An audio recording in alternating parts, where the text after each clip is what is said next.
कहानी है रामपुर गांव की, जहां के मर्द महिलाओं को हमेशा नीचा दिखाने की कोशिश में रहते।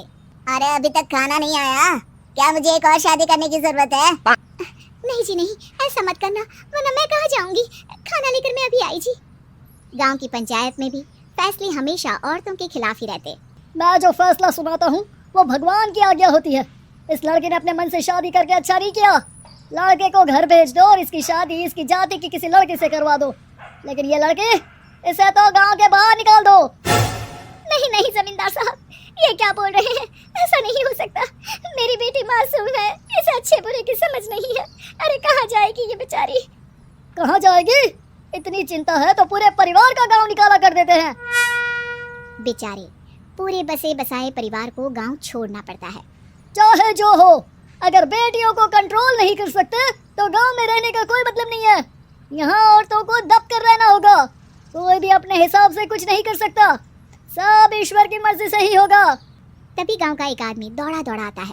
सरपंच साहब, जमींदार साहब, वो कालिया है ना, उसकी बेटी पढ़ने के लिए शहर जा रही है। अच्छा, ये कब हो गया? और कालिया की हिम्मत कैसे हो गई ऐसा करने की? लेकर आओ उसे और उसकी बेटी को। बस फिर क्या था, हाजिर हो जाते हैं कालिया और उसकी बेटी सरपंच के सामने। अरे कालिया, ये क्या सुनने में आ रहा है? बेटी को इंजीनियर बना रहा है तू? और ये बता, गांव में तो स्कूल नहीं है, फिर कहाँ से इतनी क्लास पास कर गई तेरी बेटी? राधा, जो कि कालिया की बेटी है, उसे लगता है कि सरपंच उसकी तारीफ कर रहे हैं। सरपंच जी, मैंने ऑनलाइन पढ़ाई की है, डिस्टेंस लर्निंग से। सभी में मैंने अच्छे नंबर पाए हैं, जिसे देखते हुए शहर की इंजीनियरिंग कॉलेज में मुझे स्कॉलरशिप मिली है। वाह जी वाह, क्या होती है ये? पहले तो ये बताओ, फिर आगे की बात करते हैं। पूरा गांव राधा की बात सुन रहा था और राधा बोलती जा रही थी। तो ऐसे मैं फ्री में एक अच्छी शिक्षा लेकर गांव में जो कुछ परेशानियां हैं, जैसे बिजली, पानी और इंटरनेट जैसी समस्याओं के लिए काम करूंगी। मैं गांव को शहर से जोड़ने के लिए पुल का निर्माण करवाने का प्रस्ताव रखूंगी। मुझे पूरी उम्मीद है कि जल्द ही हमारा गांव भी तरक्की की राह पर चल पड़ेगा। राधा की बात सुनकर सारे गांव वाले ताली बजाने लगते हैं। सरपंच को समझ नहीं आता कि वो क्या करे। चुप रह नादान लड़की, गांव के खिलाफ जाने के लिए तुझे गांव से बेदखल कर दिया जाएगा, वो भी पूरे परिवार के साथ। और हाँ, अगर ठीक से गांव में रहना चाहती है तो ये पढ़ाई लिखाई छोड़ दे। हम तेरे लिए गांव का कोई होनहार लड़का देखेंगे। तभी गांव का एक आदमी बोल पड़ता है। अरे नहीं नहीं सरपंच जी, राधा बिटिया जो बता रही है, अगर वैसा हो जाए तो हम लोगों को पैसा कमाने के लिए बाहर नहीं जाना पड़ेगा। हाँ जी, और ना ही कोसों दूर पानी के लिए भटकना पड़ेगा। हमारे बच्चे भी अच्छी पढ़ाई कर सकेंगे और आगे बढ़ेंगे, ना कि हमारी तरह खेती करते बैठेंगे। क्यों गांव वालों, राधा बिटिया का साथ देना चाहिए ना। सरपंच देखता है कि गांव राधा के साथ है तो वो चुप हो जाता है। वो घर आकर अपने सलाहकार से बात करता है, जो बहुत ही चालाक किस्म का इंसान होता है। अरे सरपंच साहब, आपको बहुत ही होशियारी से काम लेना पड़ेगा।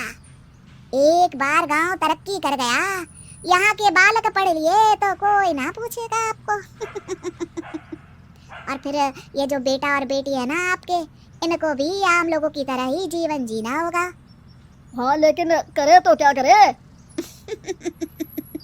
वो ना आप मुझ पर छोड़ दीजिए, बस मैं जैसा बोलूं करते जाइए। अगले रोज सुबह जब गांव वाले सोकर उठते हैं तो राधा के घर के बाहर और साथ ही वो लोग जिन्होंने राधा का सपोर्ट किया था, उनके घर के आगे लाल रंग से कल आऊंगी लिखा होता है। कल आऊंगी? ये क्या होता है? अरे ये तो खून से लिखा है, लगता है कोई भूत प्रेत या चुड़ैल का साया है। चलो सरपंच जी के पास चलते हैं। सभी सरपंच के पास जाकर उसे सारी बात बताते हैं। अरे ये तो बड़ी मुश्किल की बात है। चलो, मैं एक बाबा को जानता हूँ, उन्हें बुला लेता हूँ। सरपंच बाबा को लेकर गांव के घर के बाहर जाता है। ओहो, तो ये वो चुड़ैल है जो उन लोगों को निशाना बनाते हैं जो गांव को बदलने का सपना देखते हैं। वो गांव को ऐसे ही संपन्न देखना चाहती है, वो नहीं चाहती कि कोई बाहरी यहाँ का कायाकल्प करे। क्या तुम लोगों में से किसी ने गांव को बदलने की सोच रखी है? तभी राधा की माँ रोते रोते आती है। मेरी राधा घर से गायब हो गई है। अरे कोई तो बचाओ, मेरी बच्ची कहाँ गई? ले गई वो चुड़ैल, तेरी बच्ची को ले गई। अब वो उसे श्रापित करके छोड़ेगी, उस पर चुड़ैल का साया हो जाएगा। तभी बुरी सी हालत में राधा भी वहाँ आ जाती है। उसके बाल चुड़ैल की तरह फैले होते हैं और कपड़ों में खून लगा होता है। सभी राधा को देखकर डर जाते हैं। माँ, पता नहीं मुझे कौन उठा कर ले गया था। अरे दूर दूर हो जा चुड़ैल, अब हम लोग इस गांव में नहीं रुकेंगे। अरे कैसी बातें कर रहे हैं आप?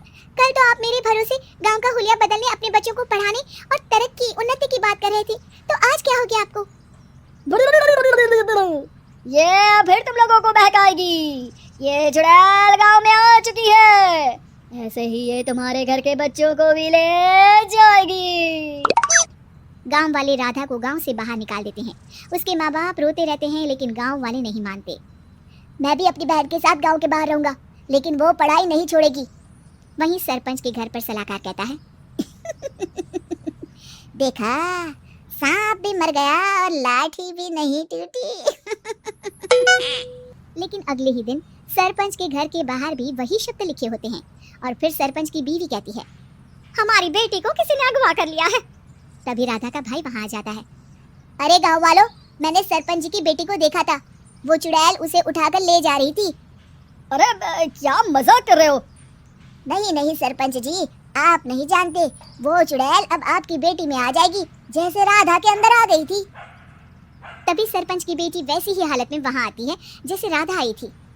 पापा पता नहीं कैसे मैं गायब हो गई थी। चुड़ैल, इसके अंदर भी चुड़ैल का साया है, मारो इसे। अरे नहीं नहीं, इसे भी राधा के पास गांव के बाहर ही भेज दो। अरे चुप रहो, मेरी बेटी कहीं नहीं जाएगी, और चुड़ैल वुड़ैल कुछ नहीं होता है। अरे कैसे बात कर रहे हो सरपंच जी?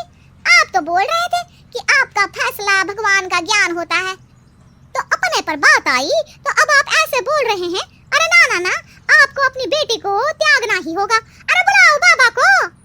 राधा का भाई बाबा को ले आता है, जिसे अब गांव वालों के डर के कारण सच बोलना पड़ता है। मैं कोई बाबा नहीं हूँ, मैं तो मोची था। ये सलाहकार महोदय ने मुझे कहा था एक्टिंग करने को, अब मुझे पैसे देने वाले हैं। अब मुझे माफ कर दो। गलती हो गई, मुझे माफ कर दो। तभी वहां राधा आ जाती है। देखा सरपंच जी, जब गांव के बच्चे साक्षर होंगे तो आप जैसे लोगों की चालाकी नहीं चलेगी।